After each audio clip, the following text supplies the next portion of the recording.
آج تھوڑا سا اندھیرا سا ہے، لائٹ کی کمی ہے، پاکستان ہے، پاکستان زندہ باد۔ لائٹ کی کمی ہے تو کیسے نظر آ رہا ہوں بھائی؟ صاف نظر آ رہا ہوں یا نہیں؟ ویڈیو صاف ہے یا نہیں؟ اچھا چلو، کہہ رہے گزاری کی بھائی، گزاری کی ایسے نہ ہو آواز میری ہو اور شکل جو ہے نا بھوت کی طرح کالی نظر آ رہی ہو۔ صاف ہے؟ چلو گزاری کی تو میں آپ حضرات کے سامنے یہ کہنا چاہ رہا تھا کہ دیکھو،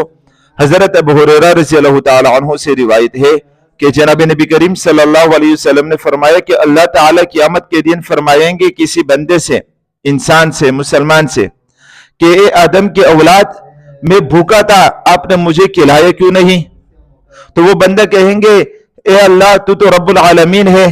اور تو بھوکا کیسے ہو سکتا ہے؟ تو اللہ تعالیٰ ان سے فرمائیں گے کہ دنیا میں تمہارے رشتہ داروں میں، تمہارے پڑوسیوں میں کوئی ایک انسان تھا، مسلمان تھا، جو بھوکا تھا، جس کے پاس کھانے پینے کے پیسے نہیں تھے، تو اگر آپ اس کی مدد کرتے، آپ اس کو کھلاتے، تو آپ وہاں پر مجھے پاتے۔ اسی طرح پھر اللہ تعالیٰ فرمائیں گے کہ میں بیمار تھا، آپ نے میری عیادت نہیں کی، آپ نے میرے بیمار پرسی نہیں کی، آپ نے آ کے مجھ سے پوچھا نہیں کہ آپ کو کس چیز کی ضرورت ہے، کس چیز کی کمی ہے، آپ نے میری عیادت نہیں کی۔ تو وہ بندہ کہے گا اے اللہ تو رب العالمین ہے، تو ان چیزوں سے پاک ہے، آپ کیسے بیمار ہو سکتے ہو؟ تو اللہ تعالیٰ فرمائیں گے کہ تمہارے رشتہ داروں میں، تمہارے پڑوسوں میں فلاں بندہ بیمار تھا، اگر آپ ان کے پاس جاتے اور وہاں پر ان کی جو ہے نا بیمار پرسی کرتے، ان کی عیادت کرتے، ان کے ساتھ تعاون کرتے، تو آپ وہاں پر مجھے پاتے۔ اسی طرح پھر اللہ تعالیٰ ان سے کہیں گے کہ مجھے پیاس لگ رہی تھی، میں پیاسا تھا، آپ نے مجھے پلایا کیوں نہیں؟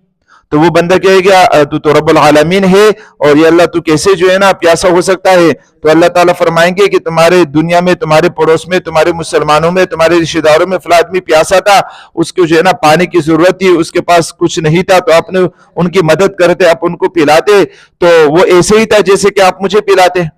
تو آپ دیکھیے گا یہ حدیث کا مفہوم ہے، یہ میں آپ کو حدیث سنا رہا ہوں، مسلم شریف کی حدیث ہے، حضرت ابو ہریرہ رضی اللہ عنہ سے روایت ہے، وہ فرماتے کہ میں نے جناب نبی کریم صلی اللہ علیہ وآلہ وسلم کو اس طرح فرماتے ہوئے سنا ہے۔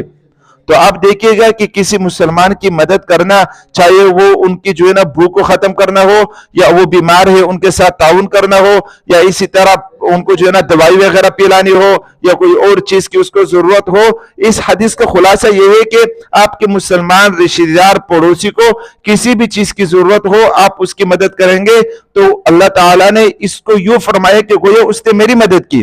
ایک دوسرے حدیث ہے جس کا مفہوم یہ ہے کہ آپ صلی اللہ علیہ وسلم نے فرمایا کہ جب ایک آدمی اللہ کی راہ میں خرچ کرتا ہے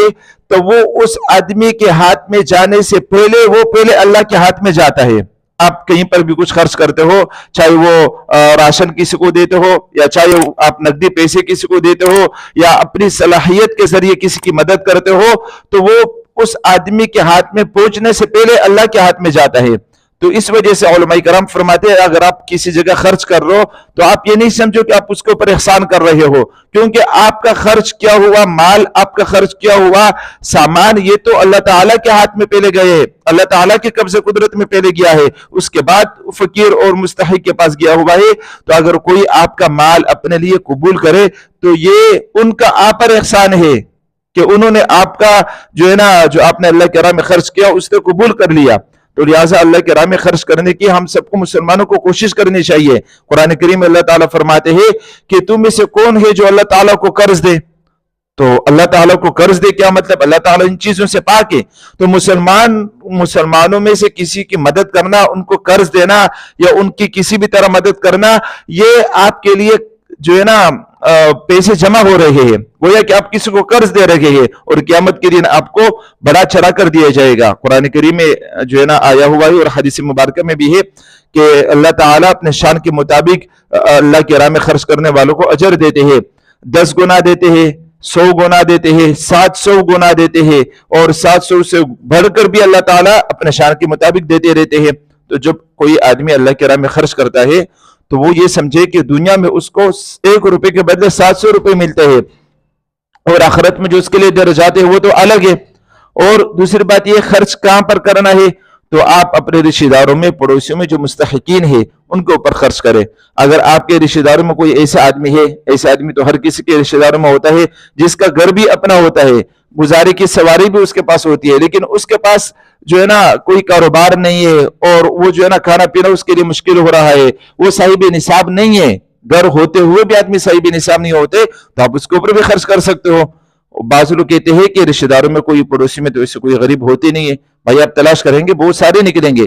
تو آپ اللہ کی راہ میں خرچ کریں۔ اور خرچ کرنا صرف مال ہی خرچ کرنا ضروری نہیں ہے، آپ کو اللہ تعالیٰ نے صلاحیت دیا ہے۔ آپ جیسے مثال کے طور پر میں عالم مفتی ہوں، الحمدللہ اللہ کا شکر ہے، کوئی مجھ سے مسئلہ پوچھتا ہے تو میں جواب دیتا ہوں، تو یہ میں اللہ کی راہ میں کیا خرچ کرتا ہوں؟ میں علم خرچ کرتا ہوں۔ آپ کو کوئی بھی صلاحیت دی، آپ ڈاکٹر ہو، کسی کی مدد کر کے اپنے صلاحیت خرچ کر سکتے ہو، تو آپ اللہ کے راہ میں جو بھی آپ کو صلاحیت دی ہے، وہ مال ہو، وہ جان ہو، وہ وقت ہو، آپ ہر چیز کو اللہ کے راہ میں خرچ کر سکتے ہو، اور خرچ کرنا چاہیے۔ ہاں، دو چیزوں سے بچنا چاہیے کہ آپ ریا نہ کرے، خرچ کرنے کے بعد اس کا اعلان نہ کرے، کسی کو بتائیں نہیں کہ میں نے یہ خرچ کر دیا، یہ خرچ کر دیا، پھر ممکن آپ کے دل میں ریا آ جائے، پھر آپ کو ثواب نہیں ملے گا بلکہ الٹا گناہ ملے گا۔ اور اگر اس آدمی کو پتہ چلے گا جس کو آپ نے دیا ہے، تو اس کو بھی تکلیف ہوگی کہ دیکھو انہوں نے تو مجھے جو ہے نا اللہ کے لیے دیا ہے، اور یہ دنیا میں نام کمانے کے لیے جو ہے نا خرچ کرنا چاہ رہا ہے، نام کما رہا ہے، عزت کما رہا ہے، تو پھر آپ کو ثواب نہیں ملے گا بلکہ آپ کو الٹا اس کا گناہ ملے گا۔ اور یہ جو میں مخاطب ہوں، یا جو علماء کرام مخاطب ہوتے ہیں، یا قرآن کریم حدیث مبارکہ مخاطب ہوتی ہے لوگوں سے کہ اللہ کے راہ میں خرچ کرو، یہ صرف امیروں سے نہیں ہے کہ صرف امیر ہی خرچ کرے، غریب ہی خرچ کر سکتا ہے۔ مثال کے طور پر ایک آدمی ہے، اس کی ماہانہ 20,000 تنخواہ ہے، 20,000 تو آج کل ہر کسی کو ہوتی ہے، 15,000 تنخواہ ماہانہ، تو 15,000 میں سے اگر وہ 500 روپے مہینے میں خرچ کرے گا تو کوئی قیامت نہیں آئے گی اس کے اوپر، اس کا اخراجات انشاءاللہ پورے ہوں گے۔ تو غریب بھی خرچ کرے، مالدار بھی خرچ کرے، غریب اپنے استعداد کے مطابق خرچ کرے، مہینے میں جو ہے نا 1,000 روپے خرچ کرے، مالدار ہے مہینے میں جو ہے نا 4-5 لاکھ روپے کماتا ہے تو وہ لاکھ روپے اللہ کے راہ میں خرچ کرے، اور جتنا خرچ کریں گے اتنا ہی زیادہ آپ کے دل کو سکون اطمینان ملے گا۔ سب سے زیادہ سکون اطمینان اس وقت ملتا ہے جب اللہ کے لیے آپ خرچ کریں، اچھے طریقے سے خرچ کریں، صحیح آدمی کو دے اور اچھی نیت سے خرچ کرے، تو آپ کو اللہ جو ہے نا آپ کے دل کو سکون اطمینان ملے گا۔ تو اللہ کے راہ میں خوب خرچ کرنا چاہیے، اور غریبوں کو بھی خرچ کرنا چاہیے، مالداروں کو بھی خرچ کرنا چاہیے۔ صرف یہ نہیں کہ مالدار جو ہے نا سمجھے کہ یہ تو مالداروں کے لیے ہوتے خرچ کرنا، غریبوں کے لیے نہیں ہوتے، غریبوں کے لیے بھی ہوتا ہے۔ حضرت مولانا شاہ حکیم محمد اختر صاحب رحمۃ اللہ بہت بڑے بزرگ گزرے، بہت بڑے علامہ تھے، تو وہ جو ہے نا اپنے مدرسے کے لیے یا مسجد کے لیے یا کسی مستحق کے لیے چندہ کر رہے تھے، تو اور چندہ کرتے ہوئے ایک آدمی تھے بہت زیادہ غریب تھے، سفید رشتے، انہوں نے اپنے بٹوے سے ایک بہت پرانا پٹا جو ہے نا بہت کمزور سا 100 روپے کا نوٹ اس میں ڈال دیا۔ تو مولانا شاہ حکیم محمد اختر صاحب رحمۃ اللہ کے جو مرید تھے، جو ان کے خاص خادم تھے، انہوں نے کہا کہ حضرت ان کے 100 روپے میں واپس دے دیتا ہوں، بیچارہ غریب آدمی 100 روپے تھے وہ بھی انہوں نے دے دیے۔ تو حضرت نے کہا کہ نہیں، ان کے 100 روپے میں جو اللہ تعالیٰ ہمیں یہاں برکت دیں گے، جو جہاں پر یہ خرچ کریں گے ان کو جو ثواب ملے گا، وہ لوگوں کے کروڑوں روپے میں بھی نہیں ملے گا۔ تو آپ تنگ دستی میں خرچ کریں گے، آپ کے پاس مال نہیں ہے تو آپ خرچ کریں گے، آپ کے اوپر پریشانیاں آئے گی، آپ اس کو برداشت کریں گے، صبر کریں گے، تو آپ کو اجر بھی زیادہ ملے گا۔ تو مالداروں کو بھی خرچ کرنا چاہیے، ان کو زیادہ اجر ملے گا، دنیا آخرت بنے گی، کیونکہ خرچ کرنے سے، صدقہ کرنے سے مال بڑھتا ہے، بیماریاں کم ہوتی ہے، بہت سارے جو ہے نا دنیاوی و اخروی فائدہ یہ حدیث مبارکہ میں موجود ہے، یہ سارے فوائد۔